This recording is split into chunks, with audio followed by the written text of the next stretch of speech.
This Formica fusca black ant queen has given birth to her first brood. While the workers establish their new territory in the earth, above ground, a nearby colony of Formica sanguinea slave-maker ants are on the lookout for would-be victims. Hey HCDA, and today I'm checking out Empires of the Undergrowth. It's a game that caught my attention a little while ago, and it actually recently came out of early access into full release. Strategy games are a favorite of mine, and this one seemed like a lot of fun. Empires of the Undergrowth is a real-time strategy game in which you take control of a colony of ants. You build your ant nest underground and you need to deal with finding food and fending off other small creatures that might consider you a snack instead. Now, the gameplay really reminds me a lot of Dungeon Keeper. You expand your underground base by tunneling and building dedicated chambers, and then specializing those chambers to make them more powerful as you go. Now, most missions also have a secondary map where you can send your ants to go above ground. There tends to be a lot of food there, but also larger hostile creatures. So yeah, definitely inspired by Dungeon Keeper, but that's not necessarily a bad thing.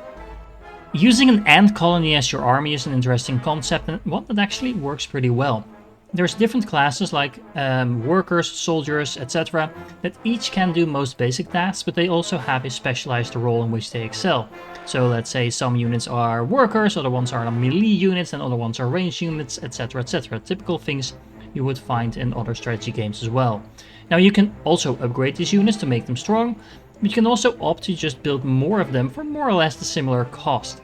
So you're going to have to balance expanding your army versus upgrading it, and actually both seem to be quite viable approaches, and given how you actually specialize your units, there's actually multiple ways to build an army. Combat is also extremely satisfying when you can send dozens or even hundreds of ants at your enemies. Your ants will also actually jump on top of larger enemies for additional damage and for a more interesting visual display of ant ferocity, which I think is a nice amount of detail. Speaking of your army, it doesn't just appear out of nowhere, but these units are realistically grown from larvae that require food to grow and hatch. Now, you do have a fair bit of control over what your ants do, but you do not control individual units. Now, instead you give groups basic assignments and then direct them across the map using pheromones. So again, it's basically just a flag system where you send units to a certain area, but given the fact that you're using pheromones, it actually kind of makes sense for ants.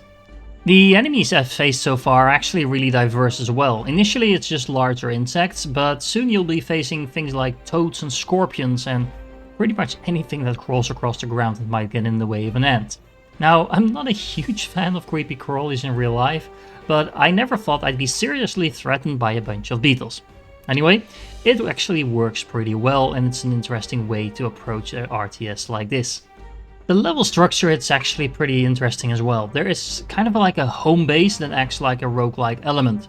Now, this home base is actually an ant farm set up by scientists running tests on your colony, so there's a little bit of animal abuse going on there. But anyway, for every level you complete, you get some food and upgrade materials, as well as an increase to the maximum size of this home base.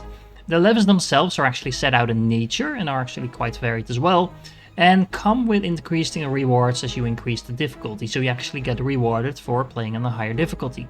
There's also achievements that provide a nice degree of replayability, and on top of that, every level has a challenge mode that you unlock after the first time you complete it that adds additional mechanics for yet more replayability. Now, you do get significant rewards for doing these challenges, and even if you happen to fail a level, you still get some rewards.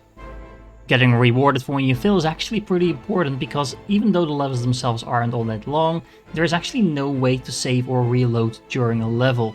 So if you mess up, that's it, you'll have to start over again. Now, I can understand that some people might find that frustrating, but honestly I failed a few levels the first time around and it didn't bother me all that much, because it's just a lot of fun to play the actual game.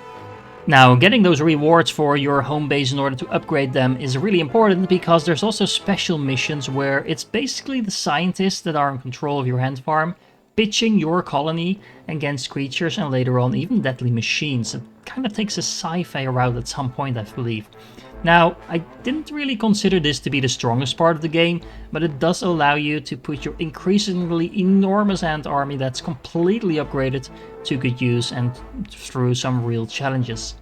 Visually, the game isn't as flashy as some of the other RTSs that you might have played, but it does the job, and remember, we're looking at ants, so there's not much explosions or anything like that going on.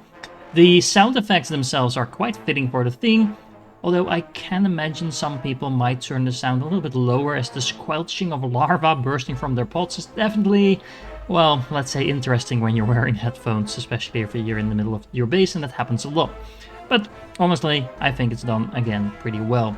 The narration specifically is great, and it makes you feel like you're in a nature documentary sometimes. All in all, I've played this game now for about 4 hours, and I will definitely be playing more of it. The game just does what it wants to do pretty well, and what I really like is that there are clearly several different ways to win levels. It might look very simple and straightforward, but if you just look at this gameplay footage, but there's a lot more nuanced things going on in the background that I find it hard to put words to, but it's really addicting once you actually get to it. Well, in short, if you're looking for a new and interesting RTS to play, I can honestly recommend Empires of Undergrowth. Now, if you are watching this video on its release date, there is currently a discount on the game on Steam, so if it looks interesting, you might consider picking it up right now. I hope this helped to put a pretty good game on the radar of some more people, and if you did find this useful, consider subscribing to the channel for more. If you're still here, you are awesome, and I do hope to catch you in the next one. Once again, the slave makers return to their nest with new black ant larvae to raise as their own. The raids will continue, but this Formica fusca colony has proved its capacity to endure and grow. Eventually they will surpass their parasitic overseers, and the continued raids of the slave makers will reduce to nothing more than a mere inconvenience for the great Black Ant Empire.